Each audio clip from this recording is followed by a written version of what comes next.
Welcome to the Earthworks podcast, where our team will share the jargon of carbon from many of our turf friends from the past 30 years. Hi everybody, Kevin Hicks here from Earthworks. I am really excited to have Mr. Justin Woodland on today for the podcast. Justin is the superintendent at the Barn Golf Club in Pleasant View, Utah. It's a family-owned business that's been in the family for quite some time. We'll get into that in more detail, but a lot of you, especially on the East Coast, may not know Justin, but he's kind of a big deal out here in the West. He'll deny that, but I'm excited because he's one of those guys that I always leave a phone conversation feeling better about myself, but also excited for some of the innovations and his out of the box thinking on things. He's branched off more than a side hustle at this point, but another business, a contract cultivation business, I guess you could call it, for lack of a better way of saying it. We'll get into that as well. But I also wanted to take a few minutes and highlight some of his philanthropic work. He was featured in November of 2018 in the Golf Course Management magazine for some of the work that he's done in fundraising for families in the turf industry that have fallen on hard times, especially health-related issues. I feel it's a wonderful honor for me to be able to highlight that and what Justin's done, but he's just an all-around good guy. So enjoy, and if you like what you're hearing, make sure that you subscribe wherever you get your podcasts, and also on YouTube. This is available on YouTube every week as well, but we do a weekly podcast with someone. And like I've said before, if you've got folks that you are interested in hearing or you're interested yourself, reach out to one of us, and we'd love to talk about it. So without further ado, please enjoy, and thanks for listening. Hi again, everybody. Kevin Hicks here with Earthworks, the Earthworks podcast. I am stoked to have Mr. Justin Woodland here today, coming to us from Utah. Snow on the ground today? Snow on the ground. How are we doing, Hicksy? Nice. Good. Hey, thanks for coming on. Really appreciate it. I'm looking forward to this. Thanks for having me. So full disclosure to the audience, Justin called me earlier today and said, so I was just listening to another one of your podcasts with Dave Wilbur on it, and why the heck do you want me on? Am I just filler? What's the deal? And I think by the end of the hour, we'll probably we'll all know a little bit more about you and know why I wanted you on. And we all do it a little bit differently here. We all choose to interview people for different reasons, but for me, it's about innovators. Guys that are thinking outside the box in our industry and the turf industry in general, and I got you pegged for that, buddy. Sorry, that's definitely outside the box. But like I said, when you turned me on to this podcast, I've been kind of going through the library, and you've had some amazing guests. It's been a lot of fun to listen to. Well, I got another one right here, so I'm excited. Have you ever been inside the box? That's kind of the question. I don't know that you have. Right now, I couldn't fit inside the box. That's the COVID-19 though, right? Yeah, but I started the diet today, so just wait a year. Today, okay. Yeah, good. So you're the superintendent currently at the Barn Golf Course or golf club? Golf club. In Pleasant View, Utah, correct? For those of you that are looking to find him on social media, he's relatively active. His two handles, and we'll get into why he's got two handles. J Woody 1972 is his Twitter handle, and it is my personal goal to get you from 729 followers currently to 1,000. We got to get you into the 4-digit category. If anybody can do it, it's you. I mean, yeah, Trell and Jason Haynes is pretty embarrassing. I gotta admit it. Exactly. And like I said, we'll get into the details of this one, but at Airgronomics LLC is his other handle, and that's kind of a spin-off company that we'll talk about in detail here in a little bit. But encourage you to look him up and see what he's all about. But let's get into this. Let's get ready to rumble, as they say.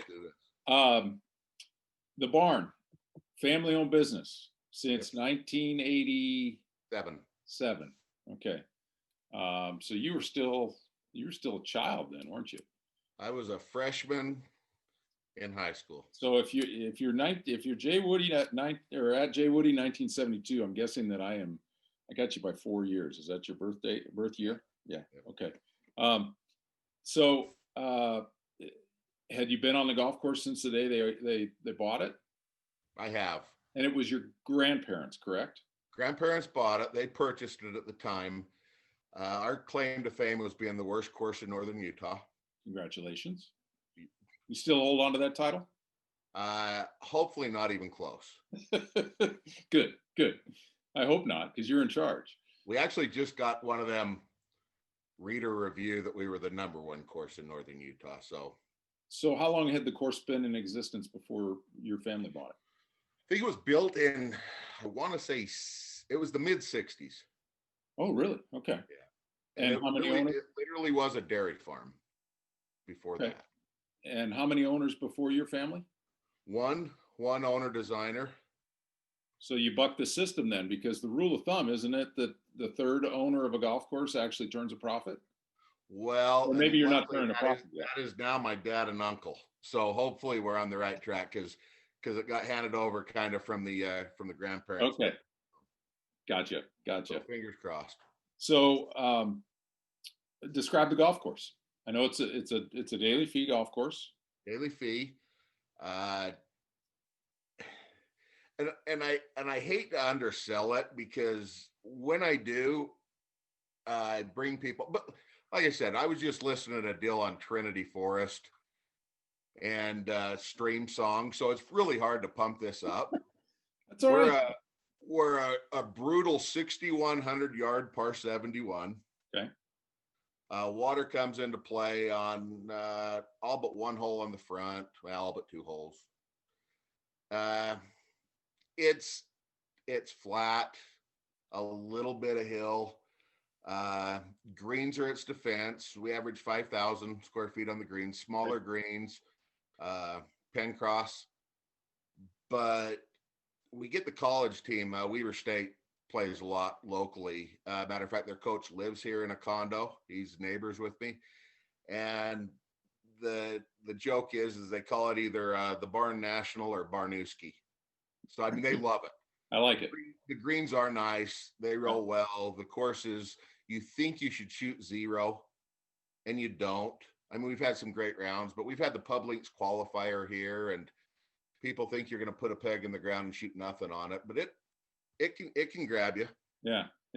You're going to make a lot of birdies. It's just get them on, get them over, get them in. Hopefully they have the best round of their year, big smile on their face, made some putts, and come back. It's a formula that wasn't real popular in the 90s, but boy, we're coming back to that, because it's not all about getting your teeth knocked in every time you go out. And the older I get, the more I appreciate not only the short golf courses, but just the fun of it. The game's too hard. Yeah, totally agree. I mean, and you're a player, but not really. Who wants to struggle to keep it in the 70s? I mean, let's have some fun. Right. Yeah, Coeur d'Alene Resort, where I was last, was the same formula, and he built that golf course. The owner built that in the late 80s and fought tooth and nail with the architect to keep it playable. And that wasn't the trend at that time. It was longer, harder, tougher. And he had it nailed back then. He said, look, if I build a golf course that's approachable and playable at any handicap, you're going to come back, you're going to tell your friends, and you're going to buy a nicer bottle of wine in one of my restaurants at my hotel too, because you've had a great time. It's like McClay Kidd said, you don't want a bag tag golf course where all they want to do is play it one time, buy the bag tag, and get out of there. Yep.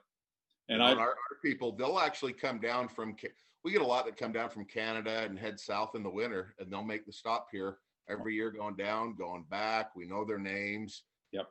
And, we get a lot of people that play here multiple times. The funny part is we're only 45 minutes from Salt Lake, and half the people in Salt Lake don't even know we exist. I mean, we're the world's worst marketers. We're horrible.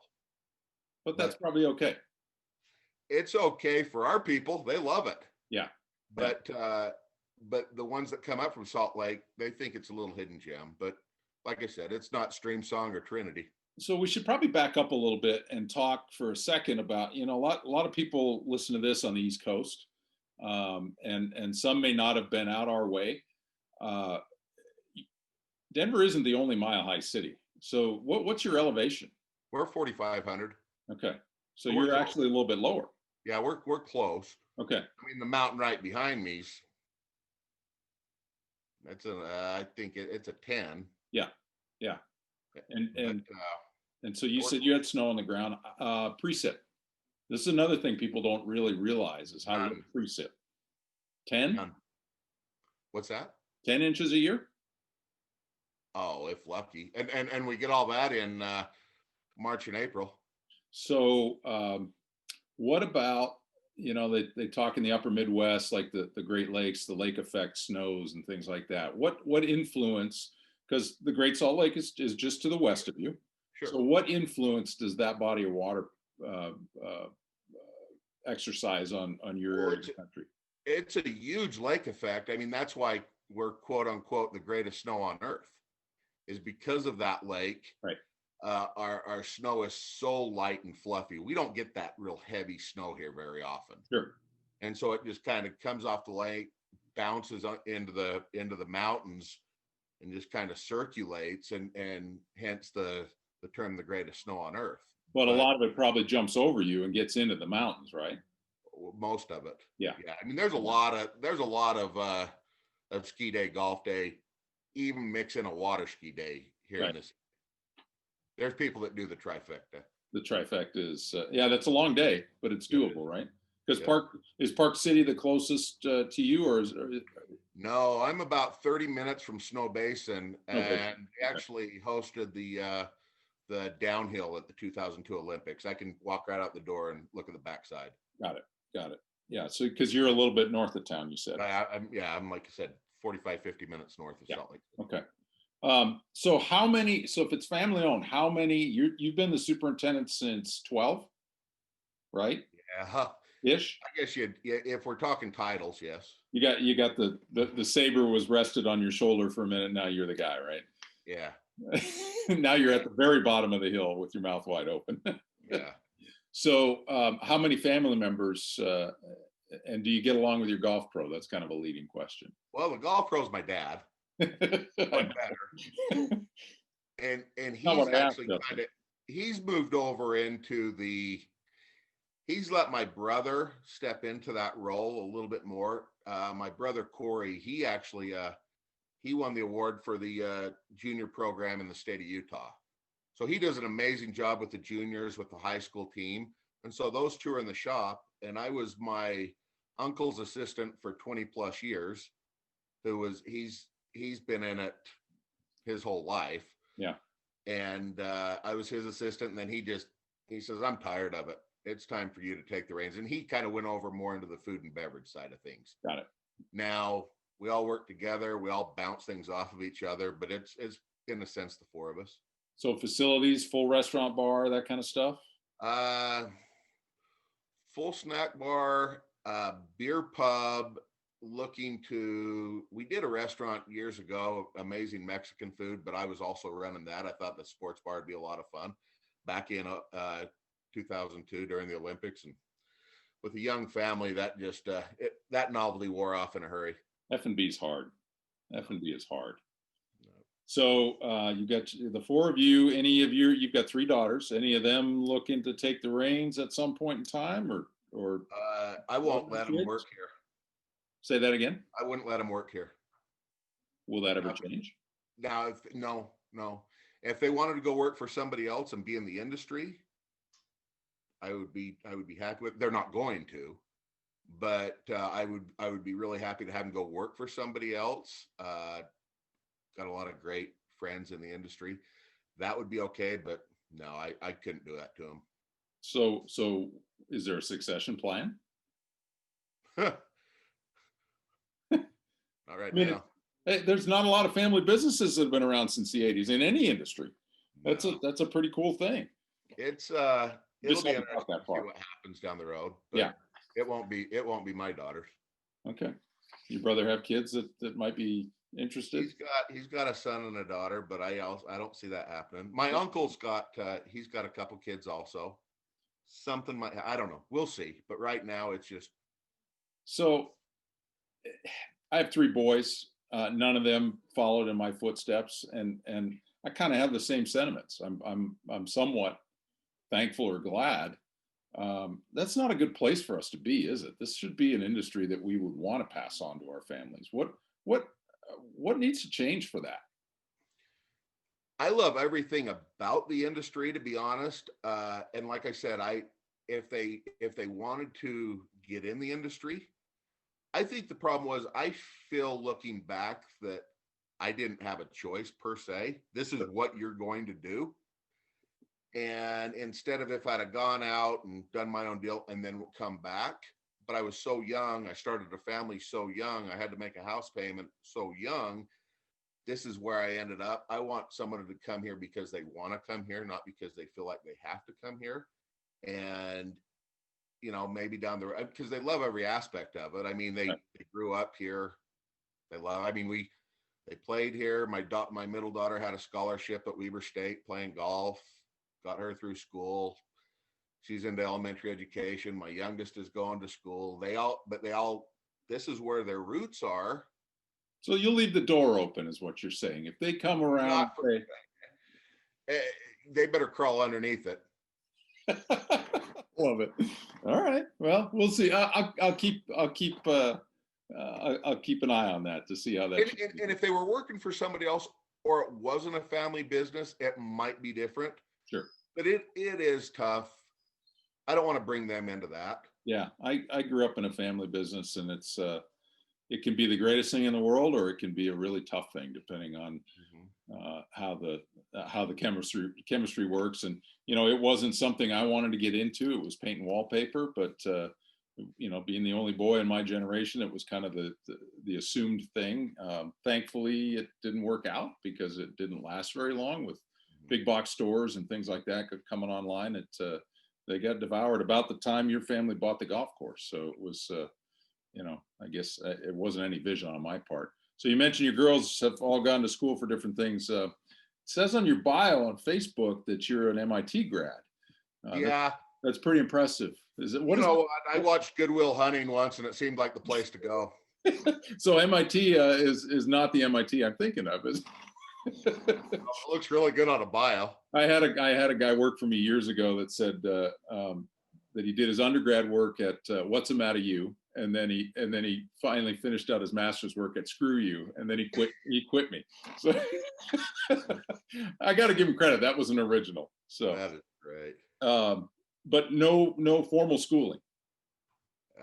Not as far as turf, no.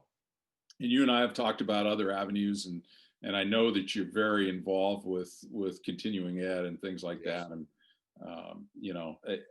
you could hold your credentials to anybody's, and I think you'd be just fine. And it's funny because I talked to my buddies, and we've had this conversation. If there's anything I regret, it is that.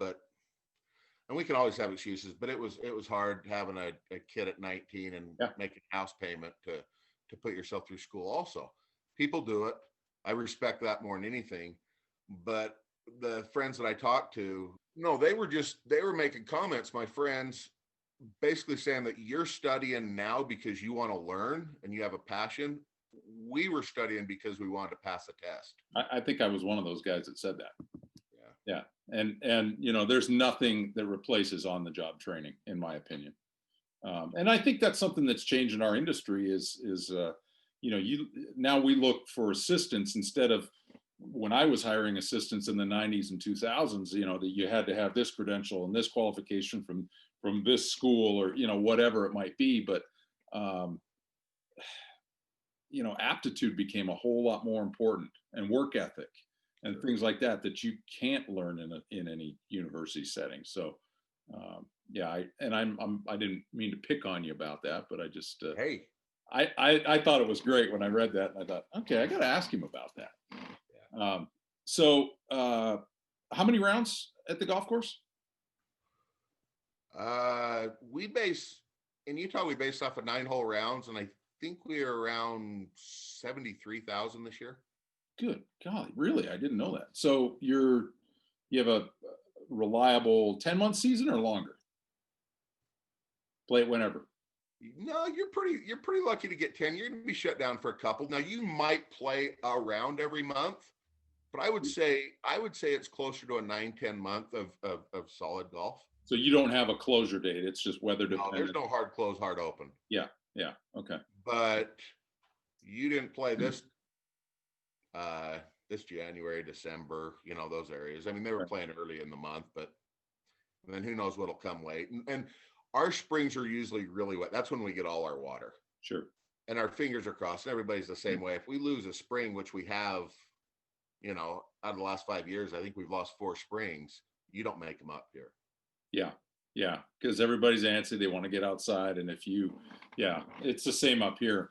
The Boise Valley, the time I spent down there, I don't know if it's similar, but we would, and it sounds like they're experiencing longer inversion patterns now than they used to. Is that something that you deal with in the wintertime? Yes. So where it stays kind of overcast and cool or cold and exactly. Yeah. And it's funny because then when you take the drive up to Park City, it's bluebird and beautiful, and you just a sea of clouds. Yeah, I think we last year at one time were the worst air quality in the country. Yeah. It's an interesting phenomenon, and I don't know if it's the same, but I've got a son that lives down there now, and he says it's longer than what he remembers as a kid. Not as much snow, it doesn't seem like. Right. But if you get some before the inversion hits, it ain't going anywhere, right? Yeah. So, okay. So shift gears a little bit. The other half of your day, or the other half of your interests, is a company that you started, and I don't know how many years ago it was. Not too many, right? Yeah, 3 years ago. 3 years ago, called Ergonomics. So talk about that. In the intro, I kind of talked about it's a cultivation contracting firm, because there's so many things that you do, and you keep adding new tools. And so tell me, what services are you offering right now? It started off as 2 Air 2 G2s. You got onto that bandwagon early, right? So I was looking for any way possible to be able to work on my cultural practices on the greens without pulling cores. Ran into Thomas Bastis. We had some great conversations. He was familiar with the machine. We talked a lot about it, and that was the answer I had at the time. Okay. And from there, it grew into quite a few other pieces of equipment. So with I lost you for a minute. I don't know. It could be my connection, but so you jumped on it for the benefit at the barn. Yes. But then quickly realized, gosh, this could be something else. Well, you got to look at it. I mean, I wasn't going to pay $70,000 out of my pocket to benefit the barn that much. Gotcha. I see. So a little write-off, maybe. That's kind of how it started. And like I said, and we bought it. Me and my partner. Yes, it benefited the barn, and the barn was the perfect place to run them. But we also saw needs with other clubs in the market and areas, and also sports turf. And that's how it evolved. So let's split that up, because you mentioned sports turf, and that's something I wanted to highlight too, that you do a lot of work with the guys in the sports turf industry. But stick with golf for a minute. What areas of the golf course do you see the benefits? What frequency are you zeroing in on as being the most beneficial? And what does the average superintendent that you've got on your call list, how is he using it? How is he using your service? This is a hell of a free plug, Hicksy. Well, I'm interested because there's a lot. I talk to a lot of guys that have either contracted it or purchased a unit because they believe in it, and I'm real curious, and I think it's good information. But yes, it's a free plug. Yeah, appreciate that. So with what I noticed originally, we were like I said, the greens hadn't been touched. Nothing's been into the greens past 6 inches. Okay. other than a cup changer. Right. Nothing's ever been in those greens at 6 inches. And so to be able to what I call fracture the soils and to get down there and from just that, what I was trying to accomplish, I was trying to help with drainage. Okay. And I was trying to open up pore space. There was angles I was trying to attack, but then there was benefits that came from that I didn't really realize. The gas exchange and removing the gases was huge. Right. Right. And so I noticed from the first time I did it until now, the greens are, I mean, it's a night and day difference. Little things that I definitely see. They're a lot easier to maintain. My localized dries that I knew were there for the last 30 years, knew what I was going to have to treat, knew what I was going to have to take care of. They started slowly disappearing. No, I got on, some other programs. I can't attribute it strictly to that. But now what I'm doing at my place is we do 4 greens a week, 3 to 4 greens a week, and it rotates. So it'll come back in 5 to 6 weeks. We'll start over. I'll say 6 weeks. And so that thing's making the loop every 6 weeks around the course. But that's approaching it as an operation that owns a piece of one of those pieces, right? So in your contract world, what do guys see as a justifiable frequency versus the cost? Kind of, and the beauty of that machine is it takes care of a lot of different matters. In the spring, it's amazing to help with that drainage, to get it opened, to dry it out, to firm things up a little bit. In the absolute heat of the summer where it's miserable and you're probably not going to want to do much, you put the machine on there and it's really going to help out. Then you do a nice flush after that. You get everything opened. It's taking the water. And then in the fall, helping it go into winter, you open things up. It helps get rid of the gases so they don't, they're not having the ice damage that they had previous years. I mean, right. I'm not going to say it's a cure-all, but for what I've seen in my clients, so some will do it once a year, some will do it twice a year, some want to do it 3 times a year and get on those programs, but I do it every 6 weeks. Okay. And the interesting thing for me, I've been doing a lot of homework on this because I think there is some tremendous benefit in the industry. But what's been interesting that I've found out from guys that own or use them is that they feel, this is contrary to what I would have suspected, but they feel as though the greatest benefit is on sand-based putting greens. And I thought that the benefit would be in native soil. Is it just because that tends to return so quickly to its natural state in the native soil versus the sand, or what's your gut there? That's funny. We've moved half of our greens here, and it's not just the back 9. And so intermingling through the 18, we've had to move greens. So our original greens are native push-up greens. Okay. 3 of them have high clay. Our others are sandy loam greens that we build in-house. We don't have any USGA spec greens. Right. But I've gone from that first time on a couple of the native soil ones, I couldn't bury the probes. I couldn't get them down to the depths I wanted to get them to. And I noticed that at a few other courses, I had to go in with such a short time. Let's say I had to go in with the 7s because it wasn't going to go any deeper than 7 inches. The next time we put the 12s on, bottomed out, no problem whatsoever on native. Wow. Okay. I love doing the sand-based USGA greens personally because I can, on a native, I have to turn my injection pressure down a little bit or you're going to get some heaving. And the heaving's cool if you're doing bar tricks and want to show what the machine can do. Heaving's not real cool if they're your greens. Yeah, and there's a group right behind you that's ready to play. And we roll behind them, but I can put so much air to a USGA green and just get just a slight bit of roll, not much. The roots tend to be a lot better than the shallow roots on a native soil green, especially with the POA. I can move those things 5-6 inches and people think it's really cool, but what I'm saying is I've seen it on different styles of greens, all different greens, and I've seen benefit on every aspect of it. Cool. Yeah. Cool. So you mentioned you've got a business partner. Is that Charlie? Charlie's up in the Northwest, and then I had a guy 3 years ago that, for some reason, had a little faith in me and wanted to invest. Okay. He'll yet to let anybody know who he is. Sure. Nobody has a clue who he is. So he just says, you know what? I like your work ethic and I like your passion, and let's see if we can do this. So you've got a bit of a franchise. Do you plan on growing any more, or is this what you can do? Now I want to keep it to where we can take care of everybody, and so I'm not going to get too big. And I've looked at some of my friends throughout the country. They do a lot of what I do. There's a guy in Connecticut. There's a guy in Jacksonville.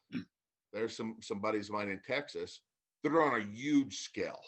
I mean, they're on a big scale. So yeah, so with growth comes people and hiring and things like that. So you've got an interesting way of looking at hiring too. Talk about that. I love it. Right now, it's I basically hire retired superintendents or guys that were involved in sports turf. But you've had to be in the industry, and the retired guys are phenomenal because they don't want a full-time job, but one day a week to get out there and walk a golf course or a ball field, they love it. Yeah. I think that's a good way to do it. So we'll do 1 to 2 days a week. And I mean, if we've got to run, we can make it happen, and we'll work a little longer, but it's just, we're like I said, we're in the Pacific Northwest now from Coeur d'Alene, Montana, and then Oregon, Washington. And I'm trying to tap into that St. George, Vegas, Mesquite market. And you've dabbled a little bit in Colorado too, right? We've done some work in Colorado. Yeah. And I'm not opposed to go to Colorado. Okay. Was talking to a guy that was a former soup that I'm still trying to recruit. But we actually want to be something for everyone. We don't want to water it down too much. Right. And when somebody needs us, we're there. You might have heard the story with Charlie. I think it was in Kennewick. A guy was losing his greens and called him and asked if he could be there within the next few days. And Charlie said, actually, I've got another job I've got to make it to. What's going on? The guy explained to him. And Charlie said, I'll see you in 3 hours. Hopped in the car and drove down there. That's how we've got to be. If a superintendent needs something, we're there. Right. And that's a big deal. Deal. So, okay. So we got air tube. What other things you've got? You've got the root pruning tool. We've got the root pruner, which I think is another phenomenal innovation in the industry. Yeah. Root pruner is a great tool. It was fun. I was in San Diego, and I saw a guy with an Imans shirt on at the Beer and Pretzels deal with TurfNet. Yeah. And Hans is his name. And I asked him, I said, do you know anything about the root pruner? And he says, well, I designed it and engineered it, so I guess I know a little bit. What do you want to know? So that was fun picking his brain. So from the root pruner, then it went to the Shockwave. Right. Which I love. How many of those units do you run? We've got one Shockwave now. Okay. That might change, but we've got the one Shockwave. Yeah. And my sports turf guys absolutely love that one. Right. Love it. And twice a year on sports turf, twice a year on anything. It's amazing. And who in the sports turf industry do you serve? Soccer, football? Yeah, we started off at the first person to give us a chance was the AAA ball team in Salt Lake City, the Bees. Yeah. Then from there we went to University of Utah practice facility. Do a lot of work there. Football. Yep. And then they've used the Shockwave on softball, baseball, soccer. Okay. And then we've gone to BYU, which is funny because I went from never wearing blue to, I guess I'm a fan now. And hopefully you're not a basketball fan, because our Zags kind of beat them up pretty good the other night.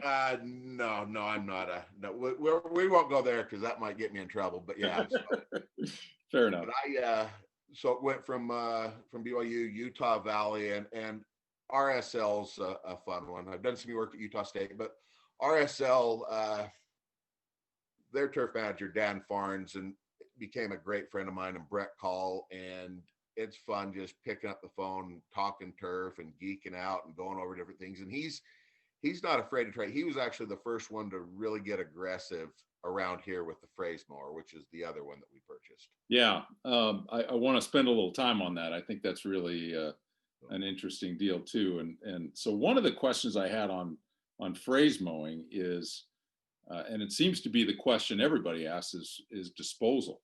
What do you do with the material?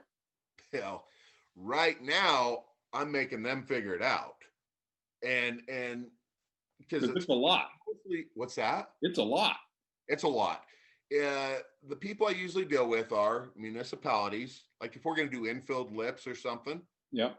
So every city's got somewhere to dump, or the universities, and they can find somewhere to dump. Sure. On campus and figure it out. RSL basically they stockpiled theirs in the parking lot for a while and then dealt with it, had it trucked out. I think, someone was using it for composting and stuff, but it's the pile that we had the mountain was unbelievable at RSL at Rio Tinto Stadium. And it kind of got its start in the States. It's interesting how it's kind of gone back and forth, but it got its start in the States in the warm season climate. For sure. But originally it was in the UK. Exactly. On cool season as a means of controlling annual bluegrass, right? Exactly. Yeah. So and you're dealing with cool season primarily. I mean, I'm sure there's some volunteer Bermuda around your area, but so what's the process? I know you may not be involved with it after you roll that machine off, but what's the process from there? No, that's the fun part about this industry is I'm involved till someone's playing on it. Okay. And I might drive them nuts, but as soon as I hop on that field, there's only one person that cares about that field, those greens, that golf course more than me, and that's the superintendent. Right. Because that is now one of my kids. That's your calling card too, right? What's that? That's your calling card. It's got to be right. It is. I mean, and you're only as good as your worst job. Yeah. Yeah. And so did a lot of conversation, and it's funny with BYU, we had some knockdown dragouts on seed rates, and we kind of met in the middle. But I'm like, hey, give your guy every chance he can to make his job easier. Let's throw some seed in the ground. So I'll go to RSL, and he threw a little too much. He was at I think he was at 9 to 10 pounds of blue per thou. Bluegrass. Yeah, straight blue. He's straight blue. Okay. Yep. Because I know a lot of the guys that utilize that up in the Northwest are throwing ryegrass. Yeah. Yep. So he can get that filled in time. I mean, and he's obviously doing it in the off season. He did it in the spring. Okay. And he's got to be careful. Like this spring, he has to get approval from the league to push a few games back. I mean, it's a process. Sure. And that's the same way with the university. All of these guys, that's why this year was so easy, but they've got such a short window to heal. Right. Where we're located, that it makes it a little bit tougher. But I've got photos if they go on Twitter or I could share with you, and if anybody has a question. But from what that pitch looked like, he sent me a photo 6 weeks later, and it was unbelievable. Right. It was flawless in 6 weeks with 100% blue. We're going to have Kevin White from University of Portland on in a couple of weeks, and he does it every year. He's starting to wonder if that's necessary, and we'll get into that. But he does all ryegrass, and in 3 weeks it's a carpet. I had a great conversation with Richard Campy of Campy Turf over in the UK. He invented that universe rotor, the rotor I use. I think there's 162 10 millimeter carbide tips on it. And he basically said that first year you're going to relieve about 75 to 80% of the bluegrass that you previously had. You're going to remove that. Okay. The second year, you're going to be up into the 85 to 90. And then the third, you're going to be about the 95 range, so you'll only, so that was his process of, you had to do it for about 3 years to get where you want to get. Got it. Now, but that's chemical free also. Sure. Yeah. Interesting. So, so the post renovation steps, then you're involved somewhat. Is bluegrass typically the choice in the valley there? I personally try to talk people into a blue rye blend. Yeah. I like to make life easy. There's few people that are going to have 100% blue, even on their golf courses. They're going to have a blend, and I like to help that bluegrass a little bit out. By getting that standard rye up and getting it a little shoulder. How long? So on a football field, you're talking 2.5-ish acres, right? Yes. So how long does it take to do a field in a Phrasma? A day. How about the Shockwave? Shockwave, I can do 3 soccer pitches in a full day. Okay. And that's a little over 100,000. Okay. So I can do about 300,000 square feet in a day. Gotcha. They might be flipping the lights on for me to finish. Right. But it's four softball fields, 3 soccer pitches. These guys in the UK are going to be so happy with me that I call it a pitch now. Yeah. Well, at least you're using the right terminology. Kevin's going to be happy with me. Exactly. And then, but it's a full to phrase it. It's going to be a full day. Okay. Interesting. That's really cool. So what else is on the horizon? I know that you've got a new piece that just arrived. What other things are you thinking about to add to the tool belt?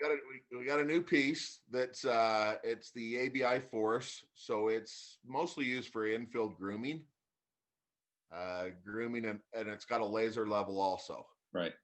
So a buddy of mine with Dura Edge actually brought it out and we did a tee at my place with it. I phrased the tee down and then we used that. And I found a machine that I had to get. It was in Connecticut, and getting that here was fun. Poor thing didn't have a home, right? You gotta pick it up. We ended up getting the machine here. It had 95 hours on it, and my primary focus is doing tee renovation and restoration. Right. With that. Because I think the way a lot of people do it is, and we've had this conversation, they'll strip it, they'll scrape it, they'll get it level, they'll sod, and the thing's harder in the back of your head. Right. So, I forgot, we also got the little walk behind phrase mower, the Sisis. Yeah. And so we'll bring that in and we'll till it down about the 2 inches, use the organic material that's already on the tee. Also the sand that's built that up. Sure. Incorporate all of that with the laser level and not bring any more material on. And then we also had a good conversation about incorporating some of your stuff while we're completely open, see what we're going to need. And then we come in with the sod, but a couple more steps, but a lot better product, and also shockwaving it to help with the drainage while we've got everything opened. Right. Yeah. Now, do you do the shockwave after you've removed the surface or beforehand? You know what? I've been kicking that around quite a bit. Yeah. And I think I'm going to shockwave it before I do the walk behind Sisis. So after I sod cut it, I'm going to shockwave it, and then I'll go through the walk behind phrase mower, the recycling it down in there, and then do the leveling. Probably makes the rest of the process a little bit easier, doesn't it? Sure. I'll bet you're right. Yeah, we were talking a little bit about incorporation and renovation products and things like that. And you mentioned you just listened to the Dave Wilbur podcast, and he made it was just an off the cuff statement, but he made a profound statement that I had a sign on my lunchroom door that said, if you don't have time to do it right the first time, when do you have time to fix it?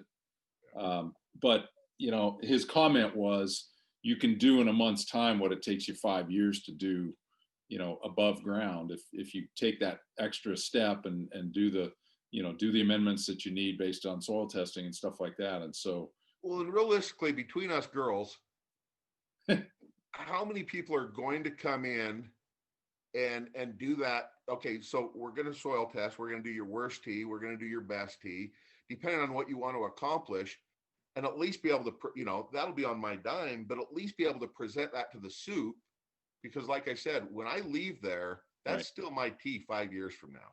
Yeah, yeah. And so I mean, that might be a little bit too heavy a burden to carry on you, but that's your project. I guarantee Kid, I guarantee Core Crenshaw, those guys, that's never not their property. That's right. So when I work on something, that's going to be my property. And so to do those little things, and then while you're open, to be able to add what you need to add and make this guy's life easier for the next 5-10 years. Bingo. Yep. That's a conversation I have all the time. And every one of those steps is an important key step to making life easy. I mean, all that's we talked about golf should be easier, and the soup's job's already hard enough. And if anybody knows it, it's us two. Right. And so if I can just make his job a little bit easier, and a little less stress, and to take a little bit off of his plate, that's the goal. Same with sports turf. If I could be that middle reliever. Yeah. Well, that's why guys like having you around, because you make things easier. All right, so really going to shift gears here, but you were featured. You reminded me that you were featured. I forgot all about that article. You were featured in Golf Course Management in 2018 for some philanthropic work that you've done for the industry. And I apologize for not remembering, but thanks for jogging my memory. And we're going to put a link to that article at the bottom of the podcast in case anybody's interested in reading it. But if I can get through this, as I get older, I get softer and I get choked up on the dumbest stuff. You mentioned, I also. Will you cry when the black lady wins the car on Price is Right? Geez, I laughed too when I reread the article and you mentioned how the teacups nearly made you throw up, and I for some reason I can't do those either anymore. So I don't know what's happening to me, but part of why you started ergonomics was to fuel this philanthropy that you really felt called to do. So talk about that. Was originally our goal, or our motto, our slogan was super helping supers. Right. And there's not another way I could have done it. So we've got time to talk about this. How did it come about? What sparked it on? Family related incident. How you kind of grew it from there. Where did it all start? It started with my youngest daughter was diagnosed with leukemia 2 weeks before her 3rd birthday. Okay. And she's how old now? She's 18. Okay. All right. Yeah, freshman in college. Nice. And so, as everybody knows, I mean, that's a hard time. That's devastating to a family. Spent every day at primary. Luckily, we had a great children's hospital so close, within an hour. But that's tough from a mental, physical, and financial standpoint. It's brutal. You bet. And there was a local corporation here that has their tournament here at the course every year, and they give back a lot to the community. Peterson Inc. I've got to throw them some love, but one year she was the recipient of one of the big, tour event checks. And at that point in time, it just, to know that people actually cared that much and that it helped that much, that was very humbling. I mean, we're all kind of the same. You don't really want a handout, right? But when somebody's willing to help you out, you better take it. You can't be that proud, And it's as much the gesture as it is the dollars, right? Exactly. And I think it's, if not more. Yeah. And so that kind of changed the way we looked at things. And I said, I'm I'm changed. And so that's when we started to do a lot of work with the Make-A-Wish Foundation, and did a tournament for I believe 3 years. I think we raised like 75,000 plus. At the barn. Yeah, at the barn. Okay. To Make-A-Wish. And then we set up a scholarship fund in her name to Weber State for kids that have battled life-threatening illnesses. Then we set that up, and it just kind of rolled from there. And then, then I had some good friends in the industry that's in the article. Yeah. That had something happen to them, and had I just been a superintendent at the barn, I could have made that phone call and maybe sent $50 to him via what's that great charity, anyway, you know what I'm GoFundMe or something. GoFundMe. I could have maybe sent a $50 check to GoFundMe, but we were able to donate our services for a day at a club and give him those proceeds and help them out like we were helped out. Nice. So that, in a nutshell, that's kind of where we're at, and hope it continues to grow. We've set up in our chapter, we set up a benevolent fund for the, for soups, mechanics, assistants that might be in need, and that's been a fun project. And so we do a little football pool that half of the pot goes to that, and just some different things. And that's just kind of that's my why. Yeah. Awesome. So if somebody was moved and wanted to participate or donate, is there a place we can go to find that information? I assume it's ongoing. The Benevolent Fund, or which one? You tell me. Contact me. That's the thing is our goal is to do one big donation day a year. Okay. And last year's we did it with the root pruner. And so basically I'll go hit as many courses as I can, and 100% of the project, 100% of the proceeds will go to the Benevolent Fund. Okay. Next year it'll be one of the pieces. And then, so it's cool. I mean, like T.A. Barker said, I'll pay you for an hour, come down. I actually never made it down there, but we're going to do it this spring. And those proceeds will go toward the Benevolent Fund. We'll give one day, 10 hours, 12 hours, whatever it takes. Beautiful. So that's kind of it's fun. Well, it's more than fun. It means a lot to a lot of people, and I commend you for doing it. And it's what makes you a great part of the industry for sure. So thanks for sharing that. Okay, we got a couple minutes, and I started this with Rick Tegmeyer, who I think you know. Yes.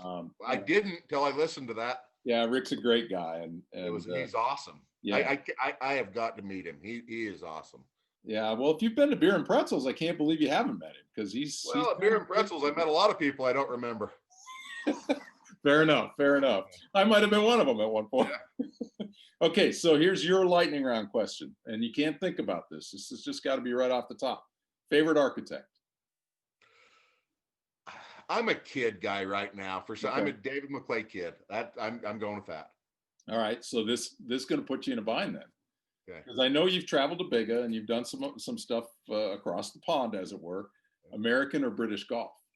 British. Okay. Hands down? As far as fun, yeah, all day long. Because right. the shots you can create, the things you can do, right. You're not hitting the big high ball, you're hitting the rollers, the punchers, the knocks, the wind. What's your handicap? What is it now, or what should it be? Beyond. I'm probably a 10. Let's just say a 10. Okay. All right. So you're like me. If you can break 80, you've had a decent day. That's been my threshold. I shot 79 the other day at Falcon Ridge in Mesquite and had the time of my life. So yeah. Good. Dream foursome. I thought about this one, but it was going to be David Grohl. Okay. And Bert Kreischer, but I had to change after that. So are they dead or alive? Doesn't matter. I think Jesus would be a good one. Okay, I like it. And I'm not an overly religious guy, but I mean, who wouldn't want to play with him if you get the opportunity? He'd probably beat you, but of course he would. I never got the opportunity to meet my great grandfather, and he basically built golf in this state. He would go around to southern Idaho and down through Utah and build little 9-hole courses. Matter of fact, the first course in St. George, Dixie Red Hills, he designed. Really? And could flat play. And so that would be fun to have the opportunity to play with him. Uh-huh. And meet him? What's that? Did you meet him? Never met him. Never met He him. passed away in the late 60s. Okay. So I never met him. I've heard a million stories, never had the opportunity to meet him. Okay. If he was in the group, then I would have to add my dad because it'd be fun to play with those two. Yeah. If he wasn't, it's going to be funny, but I would want Jesus, my great grandfather, and Matt Schaefer. Wow. That'd be a foursome. That'd be fun. I tell you what, I had the opportunity to spend a few days with him, and I think he adopted me as one of his 700 kids. Right. And the stories, the know-how, he's the greatest life coach of all time. He's seen a thing or two in his time, hasn't he? He's seen a few things. So he would be in that group. Yep. All right. So I'm going to skip the next one because I already know the answer to it. But I was going to say Utah or Utah State, and I'll add BYU in there too, just to put you on the spot because they're all your. Yeah, exactly. Okay, it's Utah, but BYU pays a lot better. That's awesome. I get my checks on time from the BYU. Probably got to throw Weber State in there too, don't we? Weber State basketball, there's nothing better. Yeah. So Weber State basketball is actually, that's been a passion since 79. When I was 7 years old, I went from I was on the second to last row in 79 watching them, and now I've got the front row seats behind the visitors bench. Very nice. So Very nice. Fun. Beer, bourbon, or now tequila, because you told me an interesting story today. No, it's bourbon. Okay. All right. All right. So this is going to be different because I asked this of Rick and he nailed my top five. But what, with your experience now, what are the top five innovations in the turf industry, in your opinion? Could be now, could be 50 years ago. Don't care.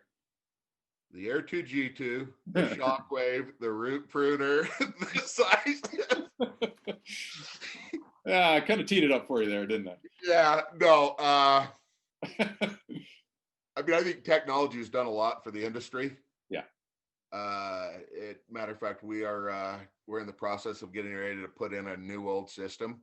We bought one from Entrada. They're pulling out, and so we bought their system. So I'm excited to actually see what it's like to have a central and not have to go out into the field and have 4 mods, 6 stations, and do it out there. Welcome to the 1900s. Isn't that going to be cool? So the technology's great. Social media is awesome.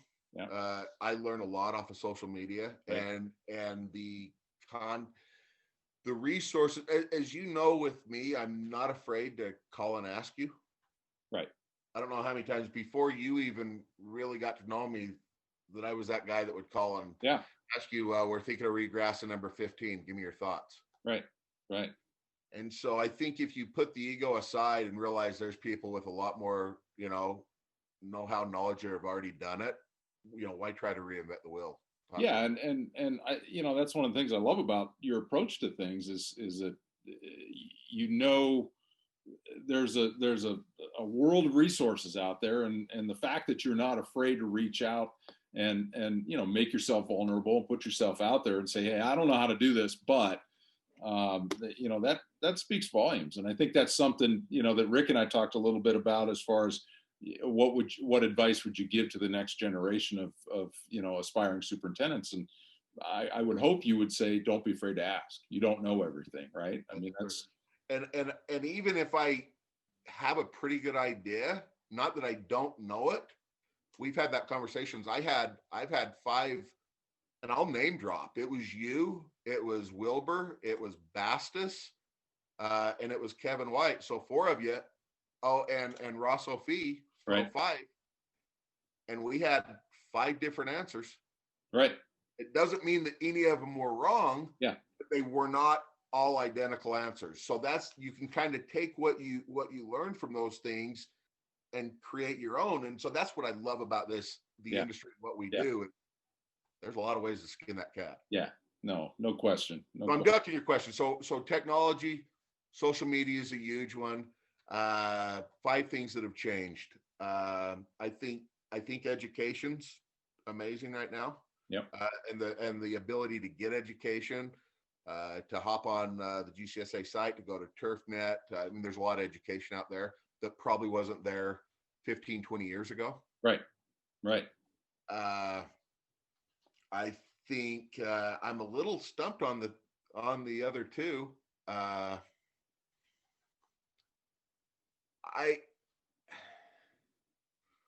I would say greens mowers are a whole lot better than they used to be. It makes our life a lot easier. Yep, I agree. And just an all around, back to the deal, the cultural practices, the technology on that equipment that I'm using, that has come from in the States, that has come from the UK, stuff that, and a lot of the stuff that I started doing, a funny story. I was brooming greens a while ago, before it was kind of cool. Of course. And someone said, when did you hear about that? When did you learn that? I said, I think they were doing it in the 50s. Yep. You know, I mean, it's not that groovy, but things kind of cycle around. And so I just think the world's a lot smaller. You can get a lot more info, but the tools that we have right now, like I said, and I've got a fair amount of them, just make life so much easier. That's right. Well, that's a good list, and I knew it would be different. And I'm going to continue to ask that question of everybody. It's a great question, because it's not easy. No. Give me your 5 real quick. Like I said, they mirrored almost exactly what Rick's were. The computer.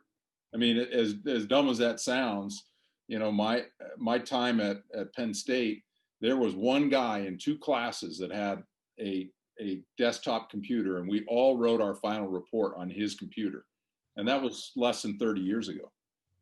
You know, to think about how far we've come, you know, you're talking about computer controlled centrals, for sure.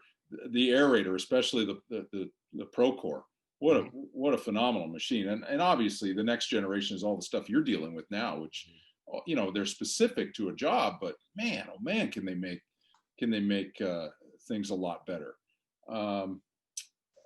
Technology like well, the internet in particular, but I think social media for me has been a great tool. We talked this morning about how it's gotten a little tainted, and you know, we've gotten away from turf a little bit, which I don't like, but if anybody wants to talk about turf or for me, woodworking, I guess I can do that. And I can't think of the other one. You know, just the sharing of information, I think has really shrunk the world of turf grass management. And I've got a question for you. Did you notice back in the 80s and maybe early 90s that the good soups kept the stuff close to their vest, that they didn't want to give the secret sauce, the herbs and spices? To a large degree, yeah, especially where I was in Scottsdale, less so in Minneapolis where I started, because there was a pretty tight fraternity of guys in that area. Scottsdale was so dang competitive that, yeah, nobody wanted to share anything. And we kind of busted through that. There was a group of us that would get together and share ideas, but it was a tough competitive market. And I think, you know, if you could maintain that edge somehow, then it was kind of, you know, incumbent on you to keep it tight. And I nobody wins that way, right? Nobody. Do you see that doing a complete 180? No. I mean, well, like for where I say with that, I mean, Basta sent me his whole greens program at the Cow Club. Right. I mean, there you go. There's my spreadsheet. You want it? You're not going to get that in the 80s. No, maybe not to that degree. But you're still going to run into guys that are going to be a lot more forthcoming with you know, their secret sauce, as you call it, than others. And I'm sure there were guys like that back then. I mean, I got into the business in the early 80s, and you know, I saw both sides of it. I never found it was all that healthy to kind of keep it to yourself, because then if you have trouble, who are you going to turn to? Exactly. You know, there's the other side of it.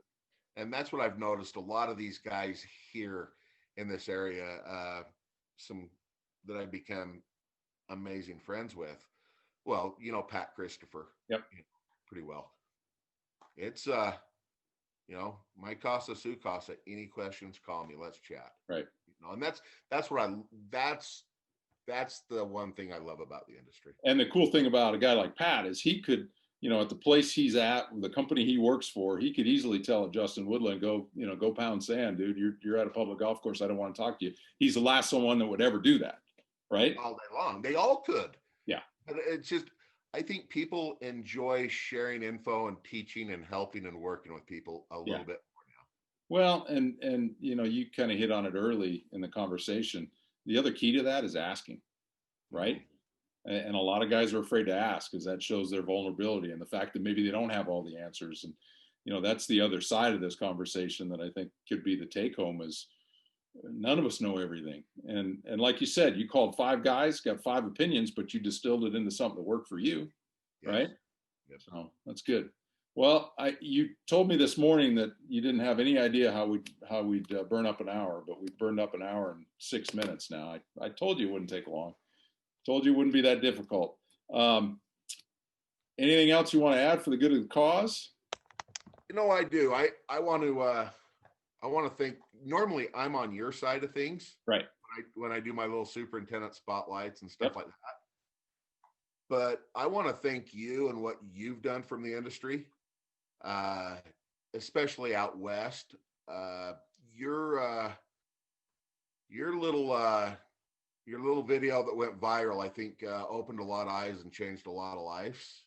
And that just spending that couple minutes doing that and what's going on in your head, I think it helped a lot of people. And I think the more people get to know you from this and the world that you're in now, they really know that you do care. I've called you, you might not have answered, but I got a call back within 5 minutes, and that's big time. Right.